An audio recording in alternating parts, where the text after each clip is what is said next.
Hi dear students. Dear students, in this lecture we are going to talk about the new topic chemical thermodynamics.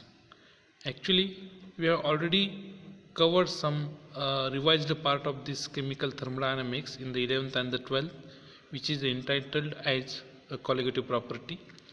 So dear students, today in this part of the video we are going to talk about some introductory part of chemical thermodynamics, which is also known as introduction to colligative property.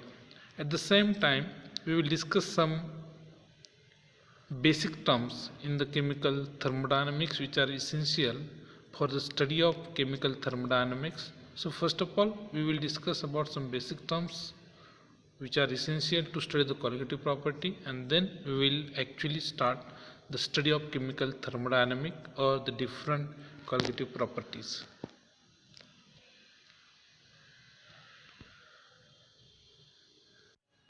So first of all we should know what is solution. Actually solution is simply defined as the homogeneous mixture of two or more components. Suppose dear friends, we will prepare a solution of a sugar, and for example we can take the mixture of that is sugar, and another one is another component is suppose water, means H2O. Then this is the homogeneous mixture of a sugar solution. So definitely in this mixture one component is in larger quantity, another component is in the smaller quantity, but this homogeneous mixture of sugar is simply known as the solution. And definitely whenever we will prepare the solution in these two components, the one component is taken in the larger quantity. Suppose here we will talk about the homogeneous mixture of sugar, then the one component in the larger quantity, then the component of solution which is in the larger quantity is simply called as a solvent, and another component which is present in the solution in smaller quantity or smaller proportion, that component is called as a solute. So definitely the solution is having the two component, one component present in the larger proportion known as solvent, and the another component present in smaller proportion known as the solute. So these are the two important components of the solution. One is the solvent, another one is the solute. For example, just already I said here, suppose you will prepare a solution of sugar in water, then definitely out of sugar and the water, the sugar is this sugar is a solute component, and another one, that is water, is a larger proportion component, is called as a solvent. So this is simple regarding with the two components of the solution. Whenever we are going to study about the colligative properties, then the colligative property depends upon the concentration of the solution. It means it depends upon the relative number of solute as well as solvent, and that's why it is essential to study about some basic terms used to express the concentration of the solution. And one of the important method which is used to express the concentration of solution is the molarity. This molarity of solution is indicated by the symbol capital M, and it is simply defined as the number of moles of solute per dm cube of solution. Per dm cube of the solution means 1 liter of solution. So this is a very simple terminology. But how we can define the molarity, how we can express the molarity? Suppose you will take another example, and that is nothing but the suppose you will prepare the solution of sodium hydroxide NaOH, then the 1 mole of this sodium hydroxide is equal to its molecular weight, and the molecular weight of sodium hydroxide is 40. So 40 gram of sodium hydroxide is 1 mole of sodium hydroxide, and this much number of moles, suppose 1 mole of sodium hydroxide is 40 gram of sodium hydroxide, and this 40 gram of sodium hydroxide whenever dissolved in 1 dm cube of solution or 1 liter of solution, that corresponds to 1 mole of sodium hydroxide. It's very simple to define the molarity of solution. Another terminology which can be also used to express the concentration of solution is known as molality. This molality indicated by the symbol M. Actually, this is a very important terminology used in the study of colligative property whenever we want to express the concentration of solution. So in this terminology we use the number of moles. Here we use the number of moles of solute per kg of solvent, not the per liter of solvent, it is per kg of solvent. So this is simply the number of moles of solute dissolved in 1 kg of solvent, because 1 kg of solvent and 1 liter of 1 kg of solvent and 1 liter of solvent or the solution is going to be different. Here in the earlier case it was 1 dm cube of solution, but here not dm cube but the per kg of what solvent. This is the only one component is considered here. That's why this is one of the important terminology for the study of concentration of solution. Another one is the mole fraction. Mole fraction is the ratio of number of moles of solute and solvent present in the solution. This is very important, because suppose x1 is the number of moles of, or I will say n1 is the number of moles of the solvent, then the mole fraction of n1 is the number of moles of the solvent, then the number of moles of solvent divided by number of moles of solvent and the solute, n1 divided by simply n1 divided by n1 plus n2. This will be the mole fraction of solvent. Similarly, the mole fraction of solute can be simply defined as the mole fraction of solute x2 is equal to number of moles of solute divided by the addition of number of moles of solvent and solute. So this is a very simple case to express the concentration of solution in terms of mole fraction. The another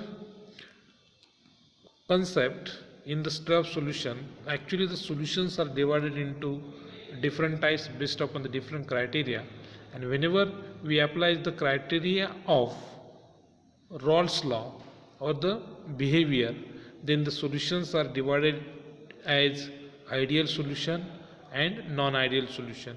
In the ideal solution, what happens actually, in the ideal solution, the solution which is prepared from its component with the no evolution or absorption of heat. So there is no evolution or absorption of heat with no change in volume. The condition is that there should not be change in the volume. So whenever the solution is prepared from its component with no evolution or absorption of heat and no change in volume, then the solution is simply termed as ideal solution. The another definition of ideal solution is also based upon the whether it obeys Raoult's law or not.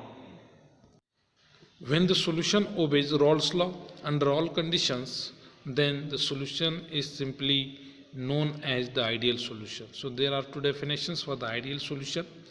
One is based upon the condition of heat absorption and the evolution and the change in volume, and the another definition based upon the Raoult's law. So ideal solution obeys Raoult's law under all condition, then the solution is known as the ideal solution. While if the solution does not obey Raoult's law or criteria for the ideal solution, though any solution which does not obey Raoult's law is known as the non-ideal solution, or if the solution does not obey the criteria for ideal solution, then it is also known as the non-ideal solution. Again, it is also observed that whenever we are talking about the solution based upon the concentration, then the solutions are known as the dilute solution and the concentrated solution. In the dilute solution, the amount of solute is very small as compared to the solvent. It is almost negligible, and it is while in the concentrated solution, the amount of solute is added is more as compared to the definitely dilute solution. So solution which are dilute in concentration shows ideal behavior. So dilute solution generally shows the ideal behavior, whereas solution with moderate or high concentration shows non-ideal behavior. This is very simple regarding with the ideal solution and non-ideal solution, when it behaves as the ideal and when it behaves as the non-ideal solution based upon the concentration. So simply the conclusion is that dilute solution behaves ideally, and solution with moderate or with high concentration behaves non-ideally. And here in this topic we are dealing with, or we are concerned with, the study of colligative properties. So what is colligative property? What are colligative properties? Which are colligative properties? This is also one of the important thing. That's why we should know what is the colligative properties. Colligative properties, these are the properties of the solvent which depends on the relative number of solute. It's very important. Relative number of solute and the solvent or concentration of the solution. The properties which depends upon relative number of the solute and the solvent or concentration of the solution, but independent of the nature of added solute, are called as colligative property. Definitely there are many colligative properties that we are going to discuss in this chemical thermodynamics. The first one is simply called as the lowering of vapor pressure, because it depends upon the relative number of solvent and the solute, means concentration of the solution. Another colligative properties which we will discuss in this topic is the elevation of boiling point, and next one is the depression of freezing point, and the last colligative property known as the osmotic pressure. So all these are the colligative properties. The solutions are divided into two types based upon the nature of the solute which are added for the preparation of solution. The first is called as the solution of non-electrolytes, and the second one is called as the solution of electrolytes. So definitely what is the difference between electrolytes and the non-electrolyte? Electrolytes undergoes dissociation, and they gives, or they increases the number of particles by dissociating it into its ions, while non-electrolytes are the substances which remains in the same state, in the electrically neutral state.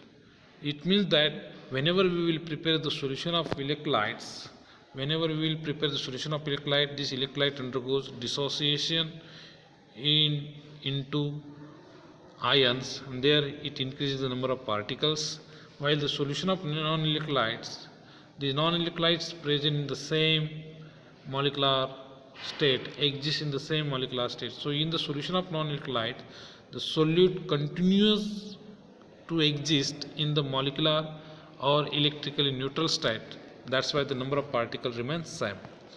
While in the solution of electrolyte, the solute dissociate into ions and increases the total number of particles in the solution. Hence the colligative properties will be different of the solution of electrolytes. So whenever the solution of electrolyte, or whenever the electrolytes undergoes dissociation, so how many number of, or how many fraction of total electrolytes dissociated, that's simply termed as the degree of dissociation, and degree of dissociation decides the number of particles present in the solution of electrolytes. So fraction of total number of moles dissolved in electrolyte that has dissociated, that much fraction is simply called as the degree of dissociation. For example, out of total 40 moles, or the 40 number of particles or moles undergoes dissociation, so therefore the degree of dissociation will be, it will be 40, it will be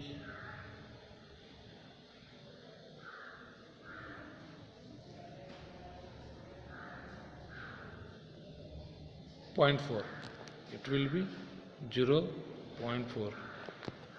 So this is the fraction of molecule dissociated. So out of 100, 40 are dissociated. That's why 40 divided by 100, 40 divided by 100 is called as degree of dissociation. So this is all about some basic terms of the chemical thermodynamic that we were interested to study, and definitely that terms will be very important for the study of different colligative properties in the study of chemical thermodynamics. So dear friends, we will resume in the next part of the video by considering the one of the colligative property known as lowering of vapor pressure. Thank you very much.